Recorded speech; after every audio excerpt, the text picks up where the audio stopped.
Welcome to taste dictionary. ഇന്ന് നമ്മൾ തയ്യാറാക്കുന്നത് ഒരു പ്രത്യേക തരം ചട്നിയാണ്.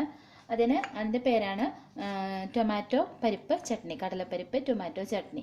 അതിന് വേണ്ട ഇൻഗ്രീഡിയൻസ്: ഒരു കടലപ്പരിപ്പ്, ഒരു 3 ടേബിൾ സ്പൂൺ കടലപ്പരിപ്പ്, പിന്നെ കുറച്ച് വേപ്പില വേണം, ഒരു 3 വറ്റൽമുളക് വേണം, ഒരു പകുതി സവാള ചെറുതായി അരിഞ്ഞത് സ്ലൈസായിട്ട് അരിഞ്ഞത്, പിന്നെ ഒരു 2 വെളുത്തുള്ളി സ്ലൈസായി അരിഞ്ഞത്, പിന്നെ ഒരു തക്കാളിയുടെ പകുതി ചെറുതായി അരിഞ്ഞത്, പിന്നെ തേങ്ങ, ഒരു 1/4 മുറി തേങ്ങ, ഒരു 1/2 കപ്പ് തേങ്ങ, അളവ് പറഞ്ഞ 1/2 കപ്പ് തേങ്ങ വേണം, പിന്നെ ഉപ്പ് വേണം, ആവശ്യത്തിന് എണ്ണ വേണം, പിന്നെ കുറച്ച് വെള്ളം നമുക്ക് അരച്ചെടുക്കാനായിട്ട്. ആദ്യം നമുക്ക് ചട്ടി വെച്ചിട്ട് എണ്ണയിൽ ഇതെല്ലാം നമുക്ക് വഴറ്റിയെടുക്കണം. അതിന് ശേഷമാണ് നമ്മൾ ചമ്മന്തി അരയ്ക്കുന്നത്, ചട്നി അരച്ചെടുക്കുന്നത്. അപ്പം നമുക്ക് ചട്ടി അടപ്പത്ത് വെക്കാം.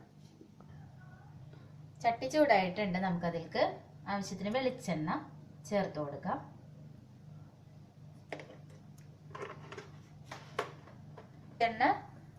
വെളിച്ചെണ്ണ ചൂടായി കഴിയുമ്പോൾ നമുക്ക് അതിലേക്ക് കടലപ്പരിപ്പ്,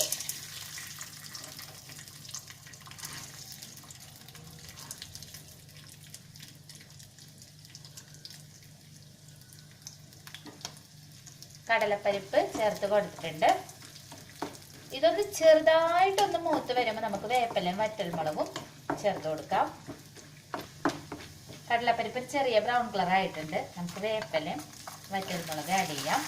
അതോടൊപ്പം തന്നെ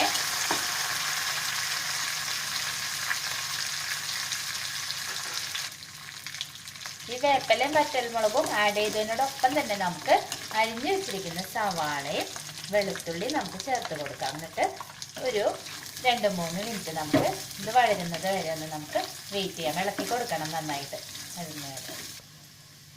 ഇപ്പോൾ സവാളയൊക്കെ ഏകദേശം വഴന്നിട്ടുണ്ട്. ഇനി നമുക്ക് ചിരകി വെച്ചിരിക്കുന്ന തേങ്ങ ചേർത്ത് കൊടുക്കാം. തേങ്ങ അധികം നേരം ഒന്നും വഴറ്റേണ്ട ആവശ്യമില്ല.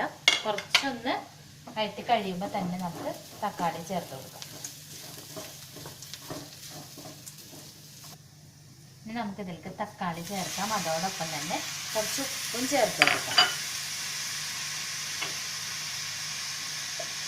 ആവശ്യത്തിന് ഉപ്പും നമുക്ക് ചേർത്ത് കൊടുക്കാം.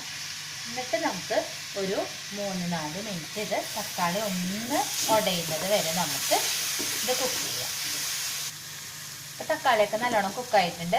ഇനി നമുക്കിത് തീ ഓഫ് ചെയ്തിട്ട് ഇത് ചൂടാറാൻ വേണ്ടിയിട്ട് വെക്കാം. ചൂടാറിയതിന് ശേഷം നമുക്ക് മിക്സിയിലിട്ട് അരച്ചെടുക്കാം.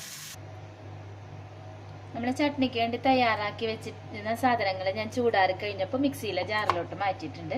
ഇനി നമുക്ക് കുറച്ച് വെള്ളം ഒഴിച്ചു കൊടുത്താൽ മതി. വളരെ കുറച്ച്, അടിഞ്ഞ് കിട്ടാൻ വേണ്ടി മാത്രം കുറച്ച് വെള്ളം ഒഴിച്ചിട്ട് നമുക്കിത് നന്നായിട്ട് പേസ്റ്റ് രൂപത്തിൽ അരച്ചെടുക്കാം.